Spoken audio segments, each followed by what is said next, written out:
Welcome to the second part of Newton's law of cooling. First part के अंदर ठीक है, ये जनरल सॉल्यूशन हम लोगों ने डिराइव किया T equal to 32 plus C times e raise to k t. Now इसका पर्टिकुलर सॉल्यूशन फाइंड करने के लिए we have to find out value of this arbitrary constant C and this proportionality constant K। So इसका value find करने के लिए हम लोग इनिशियल कंडीशन का यूज़ करेंगे। So we have given two initial condition. ठीक है, इसमें से फर्स्ट इनिशियल कंडीशन था it was at time t equal to 0 that room temperature is 66 degree Fahrenheit. ठीक है, तो इन दोनों का वैल्यू यहाँ पे सब्स्टिट्यूट कर देते हैं। से टाइम t इक्वल टू 0 तो यहाँ पे 0 सब्स्टिट्यूट करेंगे तो आ जाएगा 0 इंटू के, और capital T equal to 66 degree Fahrenheit यहाँ पे सब्स्टिट्यूट करना है। नाउ इसको सिंप्लीफाई करेंगे। So this 66 minus 32 is equivalent to C because this e raise to 0 into k, this value e raise to 0 क्या हो जाएगा, it is 1। So value of C जो मिल रहा है that C equal to what, it is 34 degree. So now this C का value जो 34, it is a constant value. So C का वैल्यू यहाँ पे सब्स्टिट्यूट कर देते हैं in equation 1। So we will have equation number 2। So equation 2 is T equal to 32 plus 34 into e raise to k t. ठीक है, value substitute कर दिया यहाँ पे। Now still we have to find out value of this K। So K का value find करने के लिए ठीक है सेकेंड कंडीशन यूज़ कर रहे हैं। That second condition is at time T equal to 2 that room temperature it is 63 degree Fahrenheit. ठीक है, सो अगेन ये T का वैल्यू 2 यहाँ पे सब्स्टिट्यूट करना है, और ये कैपिटल T का वैल्यू 63 यहाँ पे सब्स्टिट्यूट करना है। ठीक है, so that 63 equal to 32 plus 34 e raise to k. So 32 को यहाँ पे लेके जाएंगे। ठीक है, तो ये बन जाएगा 63 minus 32 equal to 34 into e raise to 2k।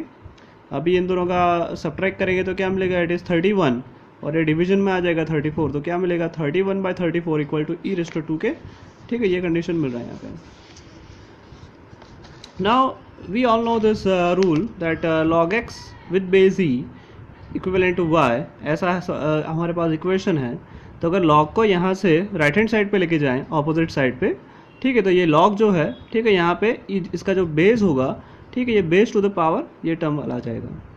So now हमारे पास इसकी जगह पे ये सेकंड सिचुएशन है, we have x into e raise to y situation, right. To say this is your x equal to e raise to y situation. So अगर ये e को मैं यहाँ पे लेके जाऊँगा तो ये क्या देगा, इट इज़ log। ठीक है, ये उल्टा यहाँ से जाएगा। सो log 31/34 इक्वल टू क्या मिलेगा, सिर्फ ये जो पावर में है यहाँ पे आ जाएगा, it is 2k। So we have this situation that log equal to 34 log of 31/34 equal to 2k। ठीक है, सो 2 से डिवाइड कर लेते हैं यहाँ पे। So k equal to 1/2 log of 31/32।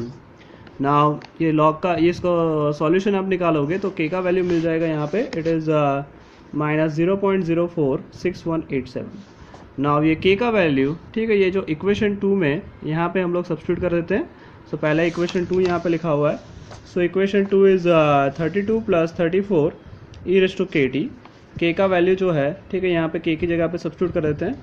सो ये मिल जाता है, it is t equal to 32 plus 34 into e raise to minus 0.046187 t, and this is what your particular solution.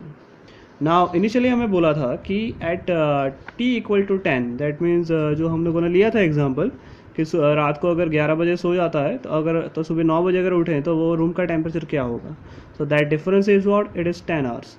So at t equal to 10, small t equal to 10, what will be the room temperature capital T?